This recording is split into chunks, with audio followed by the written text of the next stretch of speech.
Good morning दोस्तों, कैसे हैं आप सभी लोग। उम्मीद करता हूं कि आप सभी लोग बहुत ही अच्छे होंगे। आइए आज मैं अपने YouTube चैनल अजय 10+2 पर आपका हार्दिक स्वागत करता हूं और हमारा चैप्टर चल रहा है निर्देशांक ज्यामिति। उसका तीसरी एक्सरसाइज है 7.3। आइए इसमें क्या हमारा क्वेश्चन है। पहला, उस त्रिभुज का क्षेत्रफल ज्ञात कीजिए जिसके शीर्ष दे रखे हैं। भाई एक त्रिभुज होता है, ठीक है, मान लो कोई भी त्रिभुज मान लो, ठीक है। ये इसके शीर्ष दे रखे हैं ABC, ये ठीक है। इस त्रिभुज का हमें, ठीक है, इन शीर्षों की सहायता से इसका हमें क्षेत्रफल ज्ञात करना है, ठीक है। आइए देखते हैं किस तरीके से ज्ञात करते हैं। पहला हमारा क्वेश्चन है, तो हम मान लेंगे, मान लीजिए, मान ए। भाई ए के शीर्ष क्या है? ए के शीर्ष होते क्या है? x1 कामा y1 बराबर, जो कि कितने दे रखते हैं?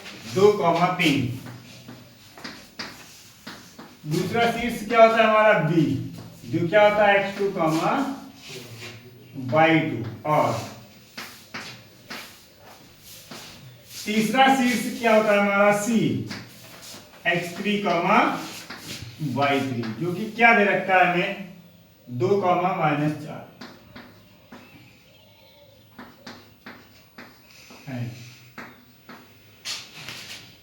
है या दिए हैं? लिखिए, दिए गए हैं, ठीक है। अब देखिए,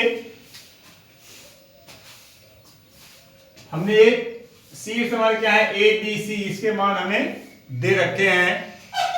अब देखिए हमें क्या करना है, इस त्रिभुज का हमें क्षेत्रफल ज्ञात करना है, ठीक है।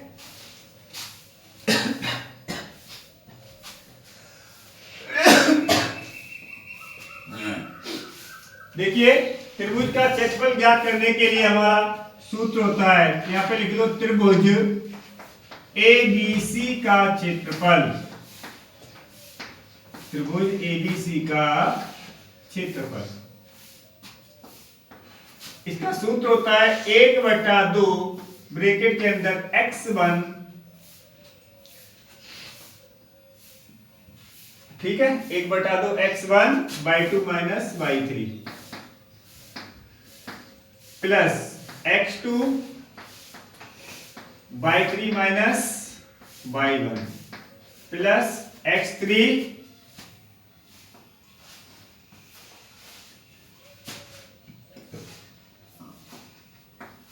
y2 माइनस y1, ठीक है। ये हमारा फार्मूला होता है 1/2 x1 y2 माइनस y3, फिर प्लस x2 होता है ये y3 माइनस y2,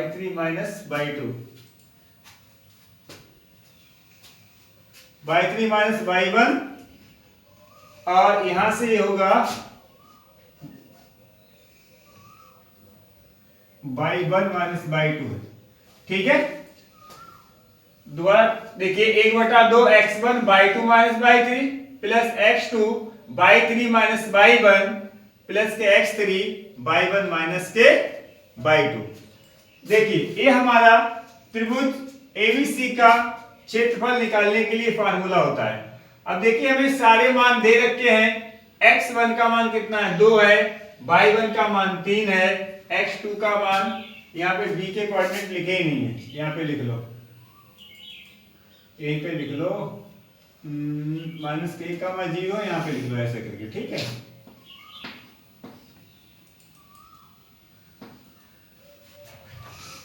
अब इसमें वैल्यू को पुट कीजिए,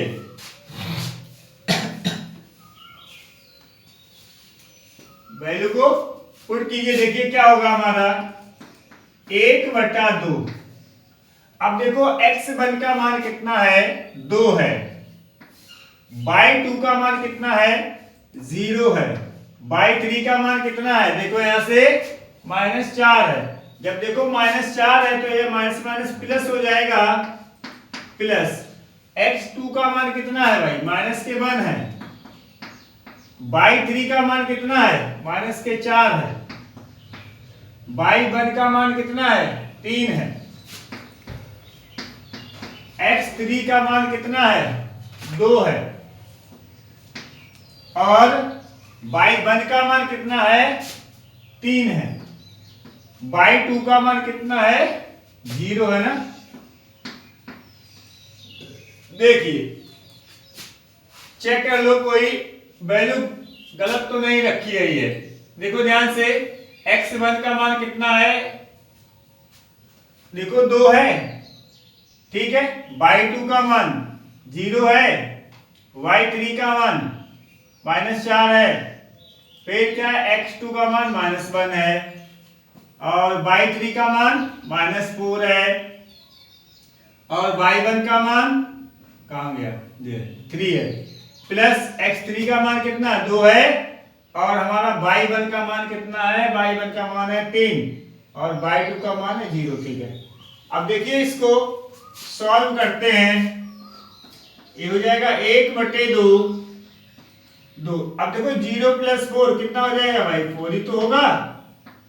फिर अब देखो यहां से देखिए, ये प्लस माइनस के वन है, देखो हमने बताया था अगर दोनों के जो निशान है वो अगर सेम होते हैं तो वो हमारे जुड़ जाते हैं और साइन वही रहता है। मतलब अगर दोनों संख्याएं माइनस की हैं तो वो ऐड हो जाती हैं और साइन हमारा माइनस का ही रहता है, यानी कि ये माइनस का 7 हो जाएगा, प्लस ये कितना हो जाएगा, देखो 3 में से 0 गया, 3 हो गया। अब देखिए यहां से 1/2, ठीक है, 1/2, देखिए 2 की 4 से गुणा करा लो, कितना होता है, 8 होता है। यहां माइनस माइनस प्लस हो जाएगा, 7 एकम 7 हो जाएगा, प्लस 2 की 3 से गुणा कराओगे 6 होता है। अब देखो यहां से ये 1/2,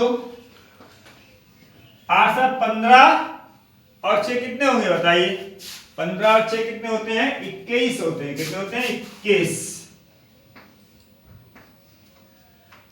तो अब देखो गुणा करोगे तो कितना हो जाएगा भाई, 1/2 गुणा 21, यानी कि 1 21 से गुणा 21 हो गई, और बटे में 2। देखिए जो हमारा त्रिभुज का जो क्षेत्रफल होता है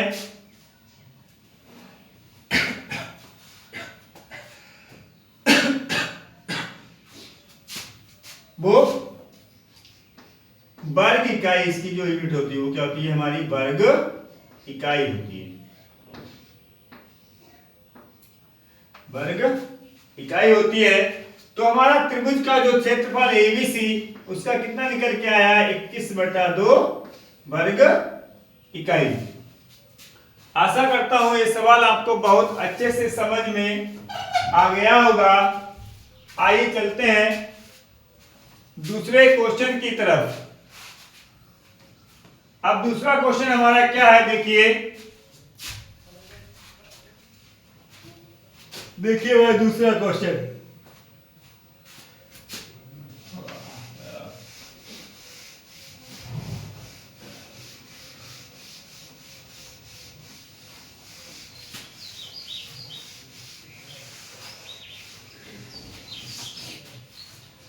दूसरा क्वेश्चन हमारा क्या है, दूसरा क्वेश्चन है, देखिए मान लीजिए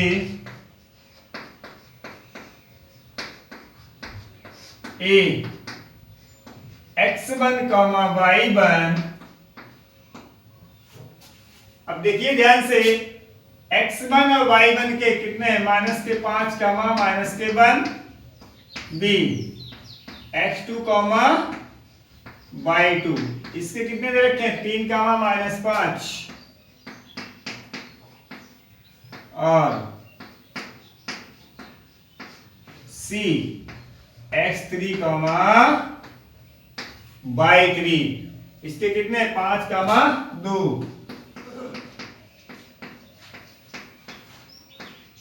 दिए गए हैं, ठीक है ना। हमें त्रिभुज के शीर्ष दे रखे हैं ए बी सी, हमें क्या करना है, त्रिभुज एबीसी का क्षेत्रफल हमें ज्ञात करना है। तो देखिए यहां पे लिख लेंगे त्रिभुज एबीसी का क्षेत्रफल, त्रिभुज एबीसी का क्षेत्रफल। देखो क्या होता है 1/2, फिर होता है x1 y2 माइनस y3, फिर क्या होता है x2 y3 माइनस y1, फिर क्या होता है x3 y1 माइनस y2। देखिए सारी मान हमें पता है x1 के y1 के, ठीक है, x2 के y2 के, x3 के y3 के, यहां पर रख लेंगे 1/2। x1 का मान कितना है, देखिए ध्यान से, x1 का मान है हमारा -5 है, y2 का मान हमारा कितना है -5 है, और y3 का मान हमारा कितना है 2 है, प्लस x2 का मान कितना है हमारा 3 है, और y3 का मान हमारा 2 है, y1 का मान हमारा माइनस का मान है, देखो तो माइनस माइनस यहाँ पर प्लस हो जाएगा, और हमारा x3 का मान कितना है 5 है, और y1 का मान हमारा कितना है -1 है, और y2 का मान हमारा कितना है -5 है। तो -5 है तो +5 हो जाएगा। देखिए a -5 है, a कितना हो जाएगा, माइनस के दोनों है, -5 है -2 है, तो -7 हो जाएंगे, प्लस ये 3 2 कितने होते हैं 3 होते हैं, ये प्लस है, ये 5 है, -1 है +5 है, घट जाएगा, कितना बचेगा 4 बचेगा।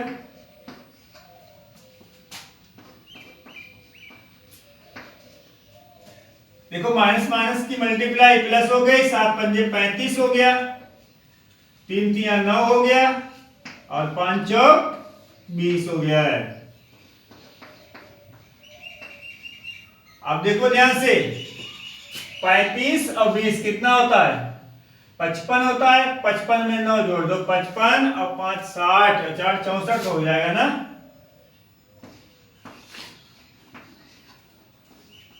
तो 1/2 गुणा 64, 2 से 64 कट भी तो जाएगा, इन्हीं की इस त्रिभुज का जो क्षेत्रफल आया है वो आया है 32 वर्ग इकाई, ठीक है। तो इस तरीके से अगर हमारे त्रिभुज के शीर्ष दिए गए होते हैं तो हम इस तरीके से इस फार्मूला की सहायता से हम त्रिभुज का क्षेत्रफल ज्ञात कर सकते हैं, ठीक है। तो आशा करता हूं कि ये दोनों सवाल आपको बहुत अच्छे से समझ में आ गए होंगे। अगर हमारी वीडियो आपको अच्छी लगी है तो हमारी वीडियो को लाइक कीजिए और अपने दोस्तों के साथ शेयर कीजिए और हमारे चैनल को सब्सक्राइब कीजिए। धन्यवाद।